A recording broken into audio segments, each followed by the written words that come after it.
Every breath you take, every move you make, Mejor te cuento. every bound you break, every step you take, I'll be watching you. Con Alicia de Arteaga, por Radio Cultura. Every single day, every word you say, every game you play, every night you stay, I'll be watching you.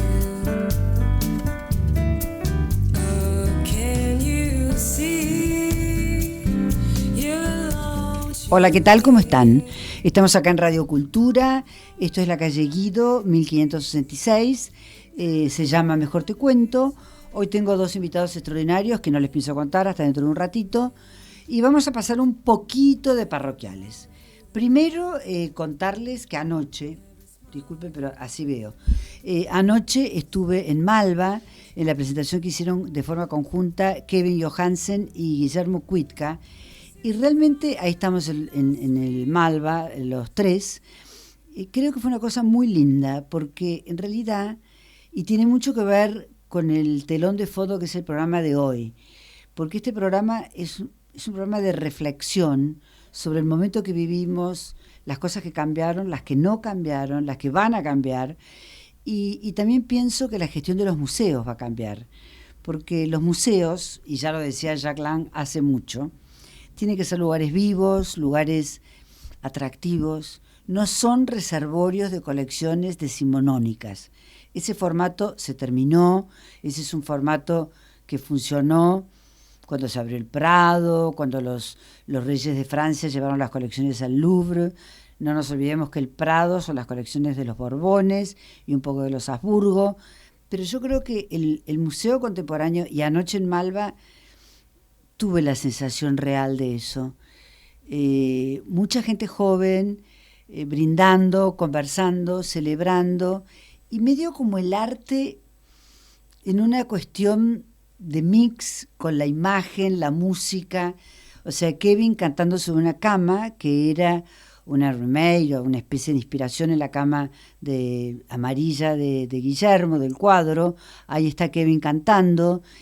Y yo creo que se creó un clima buenísimo y acerca a la gente al museo de otra manera. Si me preguntan cuál, yo diría que la manera es una manera inmersiva. O sea, yo voy al museo con el deseo de que me pase algo. No voy al museo a contemplar. Voy al museo a experimentar, a entrar en un juego, a preguntarme cosas, a lo mejor a no entender. Y siempre digo, yo antes daba clases en El Salvador y después antes en la Austral, bueno, tuve muchos pasos por las universidades, me encanta la docencia, y yo les decía a los chicos siempre que mucho mejor es pararse delante de una obra y no entender, mucho mejor que ir con alguien que me la explique. Yo prefiero no entender. Después, en todo caso, que me expliquen, pero mi primer rapport, mi primera relación, mi primer input con eso que tengo delante es mirarlo con mis ojos, que me digan a mí lo que yo siento.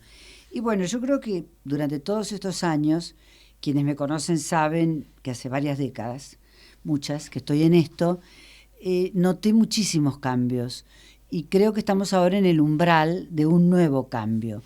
En la gestión de los museos seguro, en la gestión de las galerías también. Las galerías tuvieron un formato que probablemente lo inventó Wildenstein o alguien en el principio del siglo XX, Leo Castelli. O sea, esos formatos que fueron exitosos, que hicieron triunfar al expresionismo abstracto, que bueno, fueron una maravilla para crear lo que hoy conocemos como el mercado de arte, pero también tiene su ciclo, amigos, oyentes, seguidores de las redes, porque siempre digo que estoy en Instagram, soy Alizarte, me encanta escribir en las redes, y a mí me parece que las redes tienen eso, van y vienen, te devuelven, tienen un feedback muy rápido y muy bueno. Y yo creo que en esta nueva era, ese feedback que nos dan las redes, nos van a mostrar, tal vez con mucha mayor fidelidad, cuál es el camino a seguir. Por lo pronto siempre digo que el camino tiene que ser la calidad. Con eso no se negocia. calidad por encima de todo. Nuestros oyentes, los clientes de la galería, los visitantes de los museos, lo que quieren ver son cosas buenas, como dije antes, que los movilicen, que en algún punto les cambien la vida o los ayuden a pensar. Yo siempre recuerdo, y lo decía en el último programa, cuando vi la muestra de Rothko en la Fundación Vuitton, en París, a la entrada una persona me dijo que Rothko decía que había que pararse a 1,5 metros del cuadro. No más cerca, a 1,5 metros. Porque a 1,5 metros había una vibración, pasaba algo, que él lo hizo intencionalmente. Y yo creo que eso es lo que pasa con el arte, lo que nosotros sentimos que completa lo que el artista empezó. Bueno, entre las cosas que suceden, pasaron varias cosas esta semana que yo las quiero poner en la categoría de las cosas que no me gustan. O sea, por ejemplo, que un tipo se coma la banana de Catalán en el Museo Pompidou de Metz y que todo el mundo hable de eso como la gran noticia, estamos todos fascinados. Dice la gente, qué horror, pero lo reproducen. O sea, el gran tema, amigos, no es fácil, pero el gran tema es que el arte es una cosa seria. Hay que saber, hay que comprometerse, hay que leer, hay que mirar, hay que entrenar el ojo. El otro día leí que el libro de María Gainza, que me encanta, El nervio óptico, me pareció que decía que va tirando la 20 edición. Bueno, eso está bueno, porque nos enseña a mirar. María Gainza tiene eso, con sus palabras, con un dejo muy autobiográfico, muy ella, pero nos enseña a mirar. Y yo creo que esa es la función que tenemos los que comunicamos. Ahora vamos a preguntar cuál es la función que tienen los que están del otro lado del mostrador, los que nos muestran en sus galerías las obras que eligen, por qué las eligen. Y vamos a presentar, Leo, a nuestros invitados de hoy, que son acá, Amparo Discoli, acá, Teo Discoli. Ellos son hermanos, son directores y dueños de Cosmocosa, una galería con mucho estilo, debo decirlo, que está allí en la Plaza Vicente López, en una planta baja de un edificio francés, que no parece una galería, es un lugar como si fuera la dirección de alguien que ahí vive. Y ellos se definen a sí mismos como una galería que trabaja con arte moderno y contemporáneo. Manejan, muestran, promueven, enseñan obras de artistas que no están, que son legados, y al mismo tiempo trabajan con artistas que están en plena producción. Sí, así es. ¿Cómo es, Amparo? Hola, Alicia. ¿Qué tal? Sí, es así.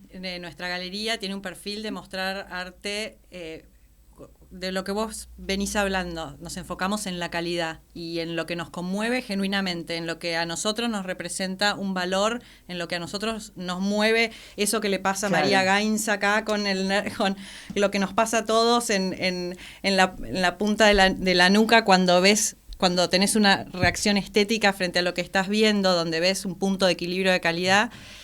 Y nosotros empezamos como advisors hace muchísimos años, entonces estábamos del lado del cliente buscando la mejor obra dentro de... Definile para mis oyentes, sí. Advisor. Sos sí, asesor. Asesoría.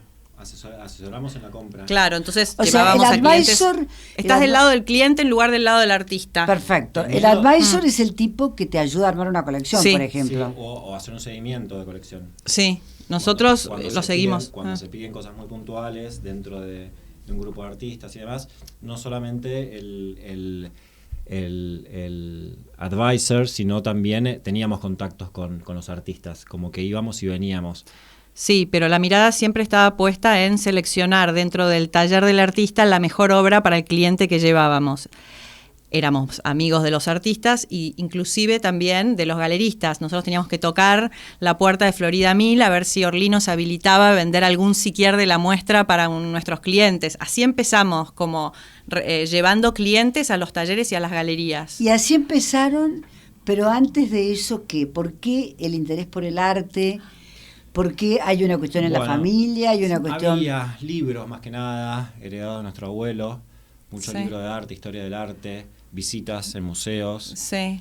Siempre la estética corrió en nuestra casa, pero no desde el coleccionismo y no desde las artes visuales, pero sí desde lo estético. De lo decorativo. Y hubieron 2 instancias que nos definieron, a Teo y a mí, que fueron, primero, que siempre en la parte del colegio, de la secundaria del colegio, aparecieron los libros de Ricardo Esteves con arte argentino. Y eso nos abrió que ya el arte no era solamente el Manet que estudiabas en Historia del Arte, sino que acá había un señor que se llamaba Petoruti, otro Berni. Conocer ahí, a Machot, claro, por ejemplo, a través de esos libros. Sí. Obras que quedaban... Sí, que te quedaban así en la retina, pero creo que pasa por una cuestión estética heredada o natural que los dos se nos dio que compartimos. No, a mí me parece además, y esto lo pienso en voz alta, pero me parece bastante interesante y distinto que sean 2 hermanos que comparten esto, que no se pelean, a lo mejor se pelean. Nos no peleamos. sé. Bastante. Como todos hermanos. Está bien, pero que además Sí, han no, pero, encontrado sí. como una manera de hacer las cosas bastante personal, muy de ustedes, Sí. y que tienen, y ahora vamos a pasar a hablar un poco de eso, una especie de franja de artistas como muy definida, con muchas cosas en común. O sea, como que tienen... Sí, la tienen pintura. La pintura Es uno de ellos. La pintura como primer factor determinante, y segundo que tienen, o sea, por ejemplo, un Frangella, que a mí me encanta, vamos a hablar un poco de él, pero también tienen un Milillo que es en el otro extremo de la estética, Exacto. porque es como un pop así, Pop conceptual, tal cual. totalmente, Sí. pero que está también dentro del espectro. ¿Cómo pasa eso? Bueno, nosotros naturalmente nos inclinamos por los artistas pintores, pero cuando aparece un buen artista conceptual, para mí un buen artista conceptual tiene que transmitir desde lo visual. Así nos cayó en su momento la foto del meteorito de Faibovich y Goldberg, artistas ultra conceptuales con los que trabajamos ese proyecto. Eduardo Costa no es pintor per se, pero es un artista conceptual que la visualidad y la materialidad de la obra, a pesar de no estar inscritos en lo tradicional de la pintura, logran tocar esa fibra. Ajá. Claro, porque en realidad... No se quedan en el comentario. Claro, además me parece que son personas que tienen, como que van un paso más allá. Sí. Son disruptivos, Sí. por decirlo de alguna manera. Sí, ¿no? Costa y Milillo. Sí. Claro. Bueno, O sea, Boni también. Bueno, Claro. ni hablar. Sí. Ni hablar. Ahora, ¿qué diferencia hay? Después vamos a pasar a otros temas más actuales o que tengan que ver con la gestión. Pero ¿qué diferencia hay entre trabajar un artista vivo y trabajar un artista muerto? Bueno, los tiempos, más que nada, ¿no? Trabajar el legado te da cierta disponibilidad de tiempos y de accionar diferente con un artista vivo. Con un legado tenés que negociar, o sea, trabajás de una manera más museográfica, trabajás el tema de la conservación de la obra, trabajás el tema de la clasificación, podés realizar curadurías con un cuerpo de obra que existe y encontrar, entonces nosotros con los maestros, vos decís Bernis, estuvo mostrado, pero creo que todo lo que hicimos desde Cosmocosa con la obra de Antonio Berni no fue más que aportar nuevas visiones, nuevas obras inéditas, o sea, ver a los artistas históricos desde una manera innovadora, o sea, hacer un aporte a la historiografía. Y eso te coloca en un lado de trabajo más parecido a lo que hacen los museos. Entonces, las galerías que tenemos un perfil de investigación y de trabajo de legados con cuerpos de obra tan densos, tenemos que trabajar con investigadores, con archivos. Claro, yo creo que hay una cosa que tiene mucho que ver con el presente, en la que están enfocados muchos... no solamente galerías, también fundaciones, también museos, instituciones diversas, que es la palabra archivo. Sí. La palabra archivo ha cobrado una importancia notable, porque en realidad lo que nos ocurre es que en esta era de la virtualidad, de lo digital, de lo que se llama que no es físico, ¿viste? Sí. El dinero que no es físico. No es nada físico. Y creo que en nuestro caso, como galería, como que nació intuitivamente el hecho del archivo. A nosotros nos gustan mucho los libros. Y tenemos tenemos una gran biblioteca y siempre buscamos algún catálogo y demás, pero eso salió como parte del del trabajo mismo de galería. Es como que nos emociona encontrar una obra y de golpe verla que fue reproducida, que tal curador norteamericano en su momento vino a la Argentina y escribió sobre ella, dónde estuvo expuesta. Como todo lo que viene un rastreo. Atrás, sí, es como un pedri, un rastreo, una contextualización de una obra que te va contando más acerca de esa obra. Ahora, si la obra no tiene la calidad suficiente, o no sé qué, todo lo que venga atrás, por más que sea un cuento fabuloso, no vale de nada. O sea, siempre es, primero la obra, se sostiene sola. Después, el archivo, el contexto, todo lo que se le pueda sumar, que le suma, por supuesto, valor. ¿No? Claro, porque yo creo que cuando hablamos de arte, y justamente vamos a entrar un poco en lo que yo considero que es un poco el tema del momento, hay un espectro muy dispar en la actualidad. Sí, totalmente. ¿Viste? Las galerías que trabajan siempre lo hubo. Con arte. Sí, pero ahora me parece que hay, yo no sé cómo decirlo, pero sería como que no hay un canon, ¿entendés? Sí. O sea, como que durante muchísimos años se respetó una idea de, vos que decís de los libros, estaban los críticos, sí, desde Greenberg hasta Bonito Oliva, hasta López Anaya, hasta quien se te ocurra, que marcaban un poquito por dónde venía la cosa. Yo por momentos lo veo como bienvenido, es el no que pise en un lugar solamente. Lo veo bienvenido desde el lugar que se abre un poco más. Entiendo que por ahí para el tercero puede ser difícil estar hoy con toda la oferta, con todo el tipo de arte. Claro, pero mira, Teo, yo que tengo mucho tiempo en esto, muchos años, nunca como ahora escuché tantas veces la pregunta, ¿esto es arte? Claro. O sea, es como que hay es como que la cosa se salió de madre, por decirte algo, ¿viste? Sí. O sea, está la banana con el plástico de Catalán y la gente dice, bueno, esto sí, porque en realidad es una provocación, el valor de la obra es la idea, no importa la banana. O sea, a mí esa parte del arte es como que me interesa, sinceramente... Bastante menos. Bastante menos. Y creo que siempre existió Duchamp, digo, siempre pasamos por esos periodos donde después la historia depura. Entonces no tengo esa angustia de que esas cosas estén sucediendo en este momento.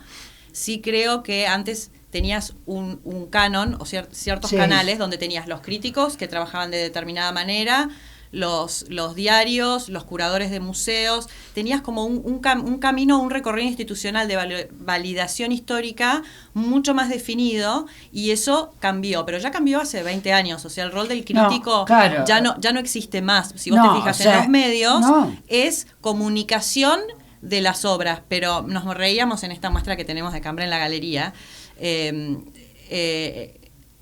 En su momento, las obras que mostramos, en La Nación le sacaron una crítica diciendo que era malísimo lo que había hecho, cómo había cambiado el estilo, qué sé yo, bla, bla, bla. Claro, el tiempo después lo validó, ¿entendés? Pero se la jugaban. El crítico tenía un tipo, o sea, ahora es periodismo cultural, no hay más crítica. No, lo que pasa es que está muy bien lo que decís.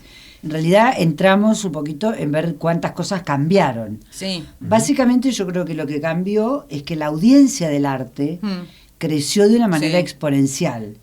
O sea, cuando yo empecé a trabajar en esto, en el siglo XX, el mundo del arte era chiquitito y el espacio que le dedicaban los diarios era muy pequeño. Sí. Había en La Nación una columna que salía los sábados, que se llamaba Bellas Artes, y que yo creo que era una cosita así. Claro. ¿no? Sí. Y ahí escribía López Anaya, y yo me acuerdo haber leído cuando López Anaya decía que la última obra de Prior tenía demasiado barniz y que estaba muy brillante. Bueno, era verdad. Pero es válido, digo, pero era no, era verdad, de, pero era una mirada crítica. Sí. ¿Entendés? O sea, yo ahora creo no se hace crítica ahora. No, pero eso iba. uno hace crítica. Uno va y sabe, digo, desde nuestro lugar ya sabemos a dónde ir, qué ver, dónde, digo, también qué elegir. Bien, pero vos tenés la mirada entrenada, Teo. No, claro. Totalmente, digo, está todo muy abrumado de todo lo que sí, más con las redes, más con todo lo que se vive hoy, pero bueno, yo por momentos, antes hablábamos de estar sorprendido y no entender algo, que eso hacía bien, que a mí me sorprenda algo estando dentro del arte, que algo me sorprenda, no lo entienda, creo que está bien, sigue estando bien. Después, bueno, puede quedar en algo anecdótico o no. Exacto, o sea, yo pienso que cuando cuando Rothko empezó a pintar los cuadros para el Four Sí. Seasons, Sí. que después se dio cuenta que no podía ponerlos ahí, porque esa gente que comía Sí, y hacía ruido esa con los anécdota, cubiertos, sí. y que estaba hablando de frivolidades, y que él había tenido toda una introspección y tal vez hasta un sufrimiento haciendo esas pinturas. No, Y dijo, no, me las llevo. Sí, No como quiero- la gente de Park Avenue comiendo acá. No, Sí. no puede ser, no puede ser. Sí. Yo creo que eso también pasa. También me parece que en este momento hay como una necesidad de poner orden. Viste que Sí. hubo un momento, que creo que fue en el siglo XIX, que había un momento que se llamó Retour à l'ordre, regreso al orden. Porque bueno, se abrió tanto el espectro. Yo piensen ustedes, cuánto les costó a los impresionistas Sí. encontrar un lugar. Para mí, Iban al Salón de los Rechazados. a nivel global, eso va a pasar. Es una necesidad, y yo creo que se está dando de la siguiente manera, que es en el refuerzo de las instituciones locales, en el reconocimiento, porque hay un canon de la historia del arte internacional y hay una circulación internacional de la historia del arte. Yo creo que ese orden se va a poder establecer siempre y cuando las ciudades locales o las escenas locales, o sea, siempre y cuando Argentina pueda establecer instituciones fuertes que marquen un rumbo y con cierto rigor y con cierta... Entonces, lo que vos decías en la introducción del Museo Decimónico, es verdad que no va más, es verdad que va hacia la experiencia inmersiva, pero a la gente tampoco le gusta el espectáculo, la gente que está interesada en las artes visuales tampoco busca el espectáculo por el espectáculo. Y yo sigo viendo gente en los museos que se conmueve por los gestos íntimos de lo que sucede en una pintura parada enfrente en silencio. Nos pasó cuando fue la muestra de Emilia Gutiérrez en el Fortabat, que íbamos un fin de semana y veíamos gente joven que se quedaba maravillada mirando esas pinturas que son completamente silenciosas. Sí, cuando estuve recién en el MoMA, fui a visitar, a ver la obra de Luis Frangella que ingresó en la colección del MoMA y que está exhibida en la colección permanente. Para mí es una emoción enorme, una obra que estuvo colgada en mi galería, que la sacamos de la casa del hermano de Luis Frangella, que entendimos... Es que casi como si fuera tuya. Es casi como si fuera mía, verla colgada en la pared del MoMA, bueno, imagínate, piel de gallina, pero me llamó la atención la reacción genuina de la gente frente a las obras que no están puestas como espectáculo.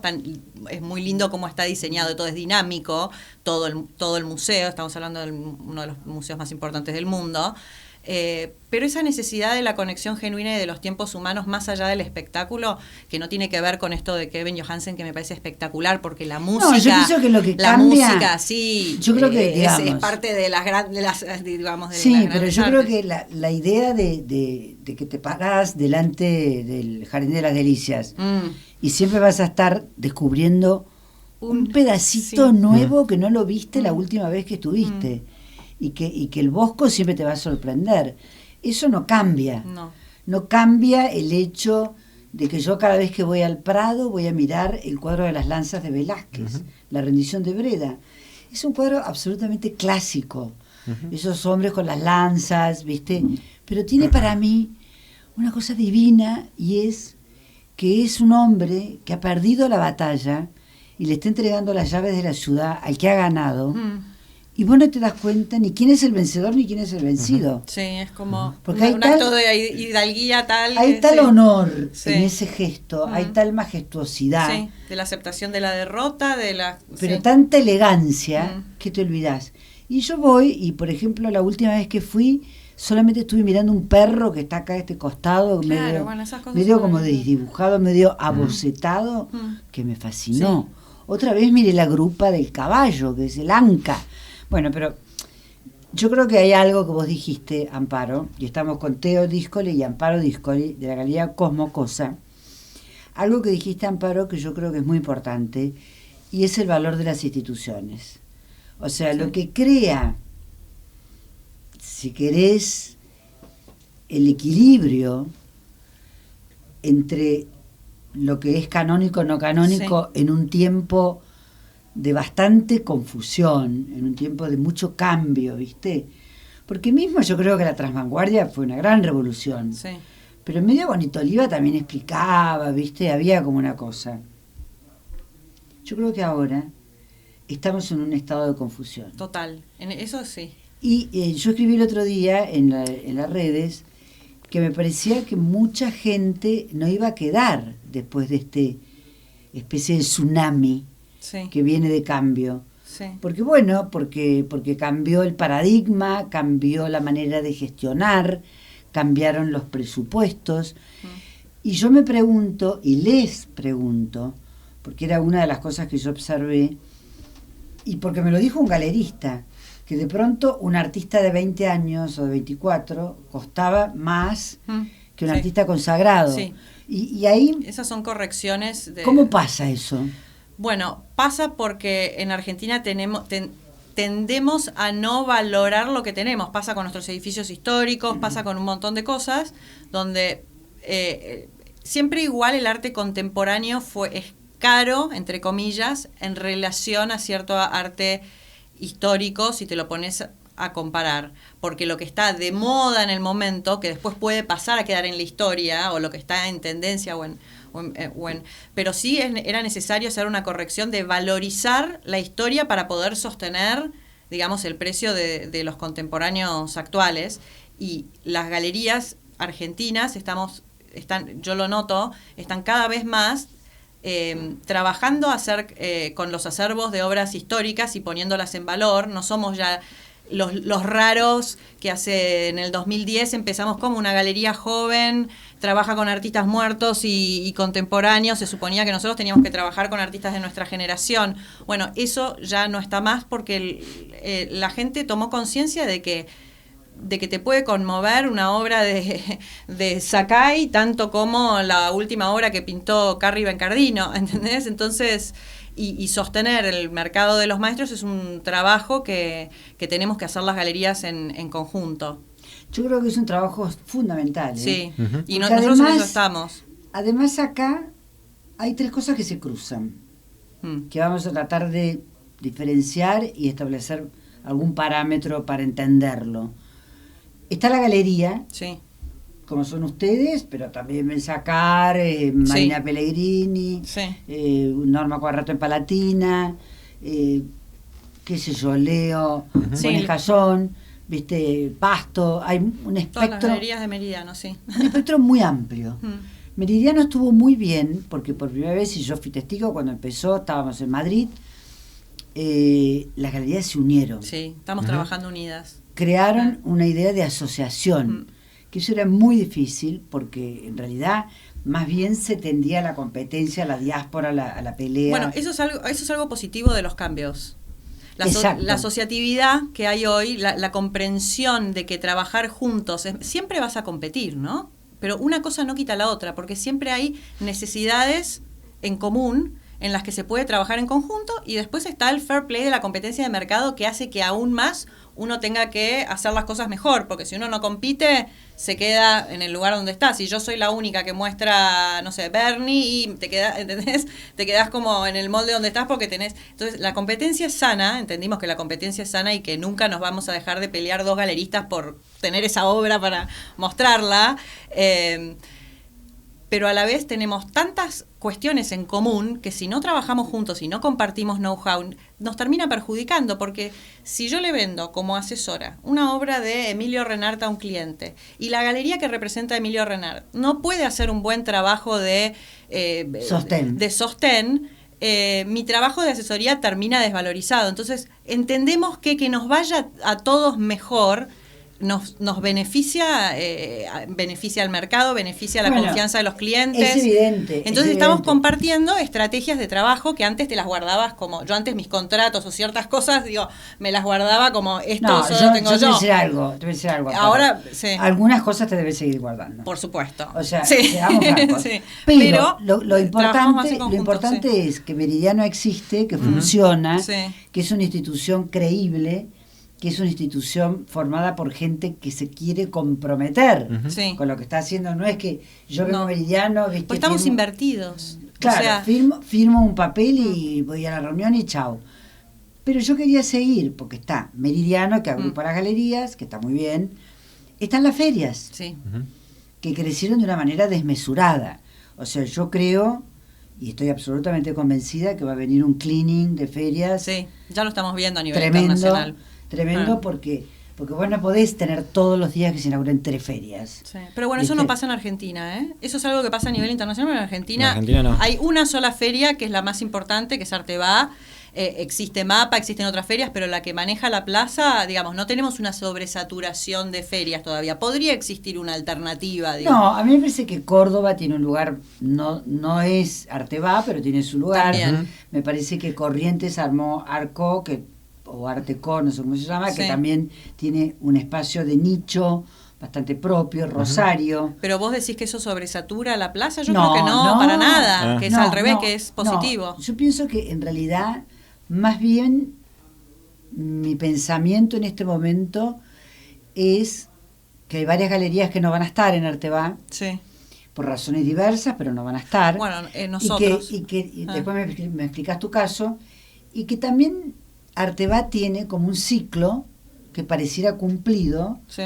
y que tiene que buscar el formato que corresponde a los tiempos que vivimos, que por ahí Sí. son otros. Sí, se vivieron varias de esas transiciones en Arteba. Yo me Arteba no es acuerdo, la primera mirá, vez que yo me necesita acuerdo, reformularse. Te voy a decir una cosa, me acuerdo perfectamente cuando subió Erlisca, Mm.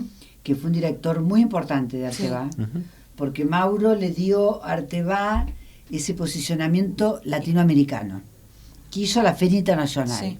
Y bueno, y recordemos que venía Basemir Bali, que estaba U-Turn, que era una cosa fabulosa, la rural. O sea, uno mira con nostalgia un poquito ese Totalmente. tiempo. Sí. Y cuando vos empezás a ver que hay como una especie de diáspora que todavía no termino de interpretarla, o sea, de gente que no quiere estar porque es cara, Mm. gente que no quiere estar porque va a estar en otro lado, Mm. gente que no quiere estar porque no quiere estar, Sí. porque no le gusta la conducción o, Sí, sí, sí. o sí. no le gusta Costa Salguero, Sí. no sé, no quiere estar. Entonces, entramos en un territorio de Bueno, y arenas faltan, movedizas. y faltan los museos también, ¿no? Que también intervienen en la escena, porque hablabas de galerías, No, de faltan asociaciones, los de museos ferias, y museos. faltan las casas de subastas. Sí, o sea, son muchos los actores que intervienen O sea, en el mercado. en la el sistema del circulación. arte, Mm. y esto es una cosa que yo le decía siempre a mis alumnos, está formado primero por el artista, Sí. porque si no hay artista no hay obra, si no hay obra no hay Para feria, empezar. no hay museo, no hay Para nada. empezar, sí. El artista, el crítico, el curador, el advisor, el coleccionista, el museo, la fundación, Ujú. el mercado en general, la crítica, el periodismo, ahora las redes, y le seguís sumando. No, y le seguís sumando toda la estructura de producción por detrás, los fotógrafos, los restauradores, los enmarcadores, los montajistas. O sea, Es enorme. Los editores. Es un universo, Ujú. es un universo. Y en ese universo, cuando nació Arteba, que fue en los 90, si no me equivoco, 92, creo que era jefe de gobierno Grosso, y la persona que tuvo ese puntapié inicial, entre otros, y muy fuerte, y fue un gran presidente de Arteba, fue Fitterman, una persona que peleó por este lugar, Sí, es divino. una persona Sí. muy valiosa. Muy valiosa. Muy valiosa, yo creo que tenía como una identidad. Me pregunto, ¿sigue teniendo una identidad? Sí, Es una feria... Siempre tiene identidad. Te puede Arteba, gustar o no la sí. identidad, Pero, pero por siempre ejemplo, la tiene. Mira, cuando tiene dentro de la feria hay casas de subastas. bueno, eso es algo que ¿Es que así se o no vio. es así? Bueno, eso es algo que no sucedía, que empezó en una gestión anterior a la actual, digamos, donde un departamento de venta privada de una casa de subastas, como lo tiene Crisis, como lo tiene Sotheby's, porque hay que explicarle a la gente que las casas de subasta no es que tienen subasta todos los días, sino que tendrán 4 o 5 subastas anuales importantes para las que trabajan muchísimo en conseguir los mejores lotes y demás, pero tienen entre medio un periodo donde hacen muestras con obras que en lugar de salir a venta en subastas, las ofrecen de forma privada, pueden hacerla, pero eso es un departamento de venta privada que trabaja en una casa de subastas, ¿no? Que es distinto a lo que es una galería. Ujú. Digamos, las casas de Pero subastas... cabe, y acaba mi pregunta, ¿cabe la convivencia no, es una de esas dos discusión total. metodologías? No, eso Art Basel lo tuvo clarísimo, o sea, eso es una discusión que se dio hace 20 años atrás, no 20, 10, te diría que yo estaba en Londres cuando explotó la bomba de que Christie's había comprado Hunch of Venison, que era una Me galería. acuerdo perfectamente. Y fui a la inauguración de Hunch of Venison y toda la galería, bueno, Todo eso fue discutido y el sistema internacional del arte, por ahí más eficiente y con estructuras más fuertes y en otros contextos, le dijeron, no señores, si ustedes, digamos, porque hay un conflicto de interés en que las galerías trabajan para posicionar al artista y la casa de subastas en realidad no tiene ningún interés sobre el artista, sino en ofrecer un lote o una, ¿entendés? Pero, digamos, una alternativa, pero no trabaja en el posicionamiento. Bueno, básicamente, por definición, la casa de subastas opera en el mercado secundario. Claro, las galerías también. Nosotros también, y nosotros trabajamos, okay. Nosotros trabajamos con una obra de Boni que sería el mercado secundario. Claro, pero estás comprometido con que el Boni que estás mostrando sea el mejor Boni que puedas tener, con que esté en buena condición, porque te jugás tu reputación y todo lo otro. Las casas de subastas tienen una cosa más democrática y que sirve y es muy sano porque pueden validar o cuestionar precio. Entonces, el tema de que el precio sea público en una casa de subastas... Eso nos ayuda muchas veces. Nos ayuda o nos complica, Uh-huh. porque si el precio es mucho más bajo y vos estás ofreciendo... Pero tiene una función donde esas dos estructuras tienden a nivelarse, digamos. Cuando vos tenés un artista que marca un precio muy bueno en una subasta, estás contento, y cuando se vende por debajo del precio que vos le estás ofreciendo, te querés matar. Después, si sos conocedor, a veces entendés por qué esa obra no se vendió y mismo por qué no la compraste vos. Quizás no era la obra más importante o qué sé yo, y la que marca precio es porque era la mejor obra que se podía conseguir de ese artista. Claro, hay una cosa que es real, que eso lo decimos para toda la audiencia porque es fundamental. La casa de subastas hace público sus precios. Sí. Cosa que no sucede con la galería. No. Vos no publicás en La Nación o en Clarín o donde fuere una cosa lista diga, de precios, como cosa vendió resultados. un cambre en tanto. Bueno, lo podés comunicar, pero no mandás una lista de precios a la prensa diciendo vendí esto en esto, pero no. Mismo te digo. Es confidencial. Sí, y es mismo te digo que aún en las ferias, y yo durante muchos años las cubrí totalmente. Te costaba sacarle sacar el precio, un ¿no? precio, Sí. o sea, que Sí, la persona te diga, mira, eso es vení verdad. en tanto. Hay como una especie de petit secreto, discreción, o el dueño no quiere. Anda a saber. Pero en realidad la casa de subasta tiene la obligación. Tiene la obligación de decir. Se desreguló. Pero tiene que publicar la lista. Se desreguló. Pero yo siempre las veo. Ellos lo primero que te mandan es la lista. No más. Pero bueno, no importa. Metámonos en... No, o sea, yo te digo. Sí, en general sí. Las casas de subasta hace serias 2 días, sí. suponte Christie's me mandó... No, Christie's sí, no, de las casas internacionales sí. de eso sí, estoy hablando. Sí. No, sí, por supuesto. Lo que yo creo que acá... No, eso es fundamental, sí. Claro, lo que yo creo que acá tenemos que pelear mucho por conformar con los estándares internacionales. Sí. Yo pienso lo mismo. Por no tener si querés, un modelo local Uh-huh. que sirva y satisfaga a las expectativas locales. Porque nosotros estamos en el mundo. Y lo que queremos es que nuestros artistas además, ¿qué son tengan un ¿qué mercado es satisfacer global? las expectativas locales? Si eso beneficia al crecimiento del mercado, al fortalecimiento, qué sé yo, pero si lo boicotea es el problema. O sea, si nosotros encontraríamos un modelo local que beneficie a que todo digamos, crezca y sea diferente al del internacional, genial, inventamos la virome. Pero Exacto. no es el caso, digamos. Claro. En general, esas diferencias institucionales tienden a perjudicar el crecimiento y el fortalecimiento de la escena con artistas y obras de arte que se merecen otro trato. Yo es como que me gusta, o sea, si hay algo que soy una convencida es de la calidad del arte argentino, que no lo tienen la mayoría de los países periféricos del mundo. O sea, nosotros tenemos un acervo, un cuerpo de obra realmente que está a la altura de los más altos niveles internacionales. Yo creo que tenemos 2 cosas. Tenemos un acervo de obra muy importante, de altísima calidad. Sí. O sea, si vos ponés la lista de los pintores que sacaron ahora el premio Trayectoria, Qué bueno. Sí. encontrás que hay artistas como Cambre, como Bechi Loyoyo, como Eduardo Costa, que son formidables y que en cualquier lugar que estuvieran harían roncha. Son buenos de verdad. Ahora, también me parece que tenemos que contemplar que tenemos un mercado muy chiquito. Sí, el volumen es un tema. Y que el volumen atenta totalmente contra el precio, la circulación de la obra, Sí. porque yo comparo esto y esto lo hemos hablado muchísimo con Leopold Monescazón, porque él va mucho a Brasil. La diferencia sustancial que hay con La de Brasil. escala, sí. La escala es impresionante. Entonces, acá entramos en otro aspecto que es fundamental, que es el público. Sí. ¿Qué pasa? Y les pregunto a los dos cosmocosas, ¿qué pasa con nuestro público? ¿Qué pasa?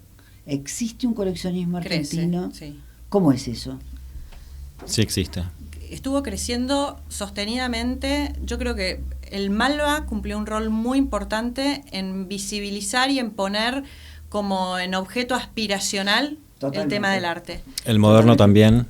Sí, pero yo te Estos diría a nivel últimos años. marketing para el público general que tiene cierto poder adquisitivo, que tiene sus, digamos, necesidades básicas satisfechas y en lugar de comprarse más ropa o de cambiar el auto, elige comprarse una obra de arte.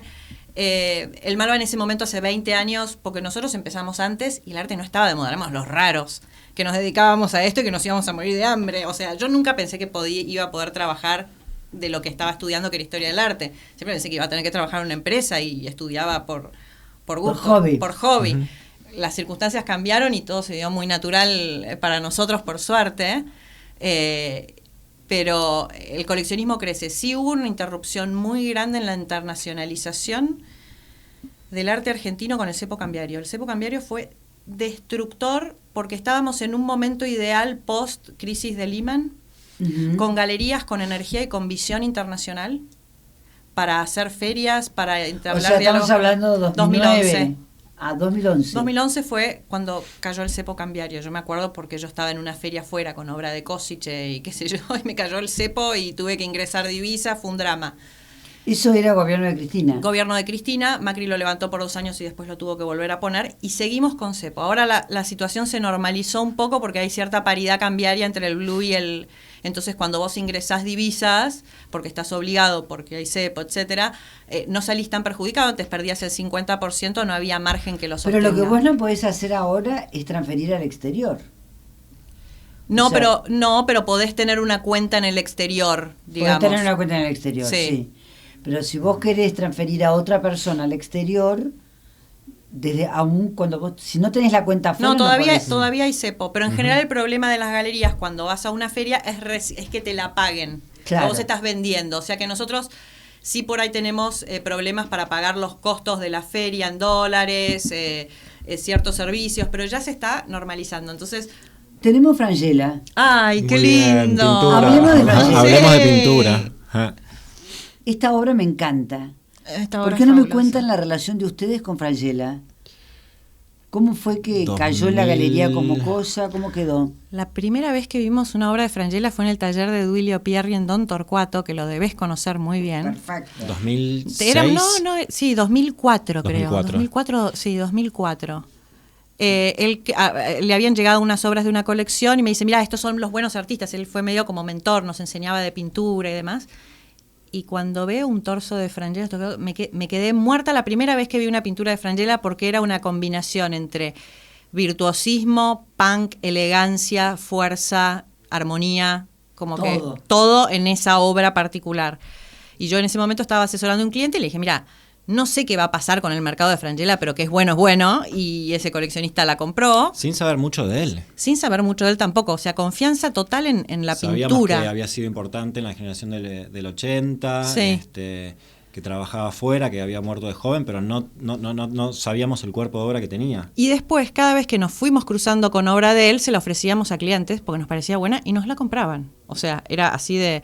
Alberto Elía había exhibido a Frangela en los 80, en el principio de los 80, y le había quedado obra, pero no lográbamos dar con el acervo. Y hasta que después de muchos años, hablando sobre Frangela con Juan José Cambre, me pasó el teléfono de Roberto Frangela, el hermano. ¡Qué genial! ¡Qué genial! Y ahí los agarramos en un muy buen momento, porque vos tenés que tener en cuenta que Frangela murió de SIDA en Nueva York en 1990, y la familia recibe todo un caudal de obras y demás, y las familias no se dedican al arte, no saben qué hacer con todo eso, ¿viste? Y en ese momento Roberto ya estaba como bastante preocupado, que tenía la casa con bastantes obras de Luis y que estaba dispuesto como a entregar el management en cierta manera de la obra, el legado, sí, empezar a trabajarlo, ¿no? Empezar a trabajarlo, y así fue que en 2015 sí. Empezamos empezamos o sea, a trabajar. llevan 10 años con Franchella. Sí, 2016 creo que fue. Pero qué 2016, bien, sí. porque la verdad que la imagen de él es muy pregnante, es muy fuerte, muy Sí. fácil de identificar. Sí. Y siempre funcionó bien. Bueno, acá tenés el hombre que te dio la llave de mandada. Sí. Sí, con una obra fantástica atrás. Se la pueden venir a ver. Esta es la muestra que tenemos ahora en Cosmocosa,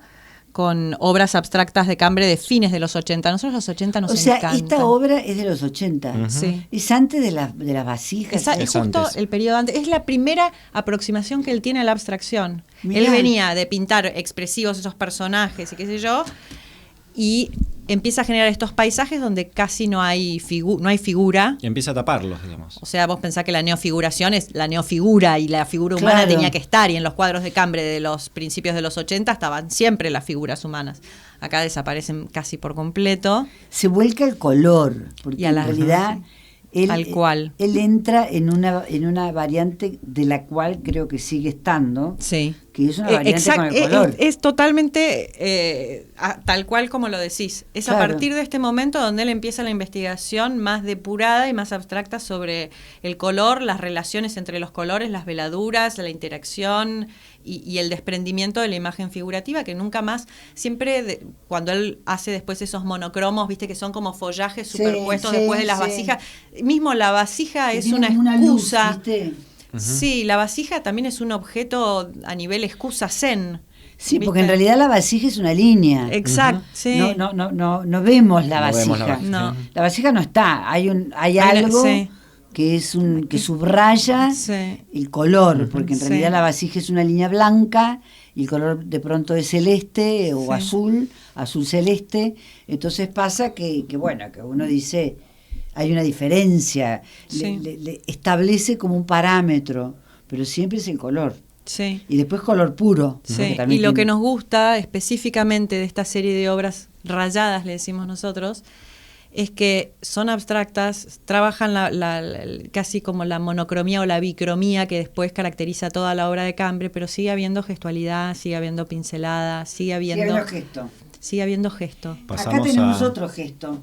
Ujú. Ah, Tenemos un gesto un poco complicado. acá Porque- lo tenemos a Emiliano Milillo. Emiliano Milillo en un tema de enorme actualidad. Sí, Enorme que te hable actualidad, de Milillo, que es YPF, fan, somos YPF. fans. Y este Bueno, esto es una pintura. Esto este es una Milillo pintura. además tiene un poco de Fontana también, veo. Son los tajos de Fontana. Bueno, Unos tajos fontanescos. Sí, Emiliano siempre hay reminiscencias a maestros del arte, de la historia. ¿De dónde es Emiliano? De Buenos De Aires. acá. Es de acá. Ujú. Ajá. Pero Pero qué curioso, porque la imagen esa me vino bárbaro Tan para actual, ponerla, porque sí. tiene una actualidad bestial. Y lo hizo en tiene los una- 2000, o sea, ya toda la historia argentina se repite y se repite y todo. ¿Te acordás que el otro día Es un horror. pasaron por la radio? Ah. Ustedes no se van a acordar porque eran chicos seguro, pero había una cosa que se llamaba, que era un jingle de Sí. IPF que se llamaba Y péguele fuerte. No, cierto. Y péguele fuerte. Y péguele fuerte. IPF. Y ahí veo que le pegó tan fuerte que Sí. le hizo el tajo. Evidentemente Milillo está militando en una escuela warholiana, Absolutamente. Sí. Sí. digamos, Sí, ¿no? sí, O sí, sea, sí, sí. no son las Brillo Box, pero está ahí. Bueno, pero hizo su versión de Brillo Box con las cajas pan. No sé si las tenemos, pero creo... no, no. pasamos a Bernie. No las tenemos. Acá tenemos un Bernie que Ah, viene un poco sí, con Instagram. con añadidos, Sí. pero es una obra que a mí me parece divina. Es Y yo espectacular. quiero preguntarles la relación de ustedes con Bernie. Oh, Bueno, qué bueno. desde siempre. No, siempre nos gustó, Siempre pero nos la gustó. relación de trabajo, decís. o ¿Cómo, de- ¿Cómo llegó la obra? ¿Cómo es que ustedes tienen Bernie? Con los papeles. Con los papeles de Bernie, ¿te acordás que vos hiciste en su momento, Sí. me hiciste una nota fabulosa cuando descubrimos ese acervo de papeles? Y Claro. ese fue un poco el puntapié donde ciertas galerías después siguieron el modelo de trabajar, donde una galería trabaja como como un museo, donde contrata un investigador para que investigue los papeles, donde hay un restaurador, y después eso se terminó mostrando en un museo y a partir de ahí, digamos, entablamos relación con los herederos de Ahora, Bernie. fíjate qué interesante, porque estaba escuchándote, que vos decís, empezamos la investigación, trabajamos los papeles, buscamos la data. Para una galería, Mm. todo ese trabajo, como vos lo dijiste, pero lo quiero recalcar, sostiene lo contemporáneo. Sí. Ujú. Porque en realidad, bueno, ustedes viajan mucho por el mundo y lo habrán visto. Si vos vas a una galería como Tadeusz Ropac Sí, qué linda galería. o Gagosian o lo que se te ocurra, o Hauser and Wirth, los tipos tienen las dos cosas, pero tienen un soporte teórico. Tienen un equipo trabajando atrás, pero son las galerías, hoy en día los museos se apoyan sobre esas galerías para hacer sus muestras. Y un poco en Buenos Aires está pasando, porque la estructura del museo a veces no tiene, digamos... y para las galerías se nos está volviendo también un costo, o sea, que el trabajo de investigación de un artista lo soporte una galería y no el museo donde después va a ser esa obra, es, digamos... Es un costo. Es un costo, pero te voy a decir una cosa. Te da prestigio, un montón de cosas, placer, pero bueno. Es un camino de ida y vuelta. Sí, totalmente. Porque en realidad, hoy o ayer estuve leyendo que en octubre se va a inaugurar en la Fundación Vuitton del Bois de Boulogne, fabuloso edificio de Frank Gehry, una muestra de Richter. Sí. Bueno, Richter tiene como 90 años, ¿viste? Sí. Sigue produciendo y es increíble, y todos amamos a Richter, porque no podés no amarlo. Pero realmente la galería que invierte en eso es un viaje de ida y vuelta. Porque todo lo que pone lo va a volver a recibir. Sí, y justo estaba escuchando... O sea, no existe que vos te comprometas con un artista, investigues en su obra, armes un catálogo fabuloso, publiques un libro. A vos que te gustan los libros, Teo. Todo eso va a la obra. Sí. Todo eso va a la obra. Pero es un trabajo, es un compromiso de largo plazo. La gente que viene al mundo del arte para estar en la foto, digo, es un trabajo sostenido, es una visión de largo plazo. Está muy bien lo que decís. O sea, tenés que tener esa convicción. Está muy bien, porque esa es otra de las crisis. Otra de las crisis del presente no es solamente redefinir el modelo de gestión de Arteba, que exige una mirada nueva, que bueno, lo estarán haciendo, imagino. También hay mucha gente que se queja de los costos. No conozco cuáles son, pero pareciera que cuesta casi lo mismo que una feria afuera. Sí, cuesta lo mismo que una feria afuera. Eso es mucho dinero, ¿no? Sí.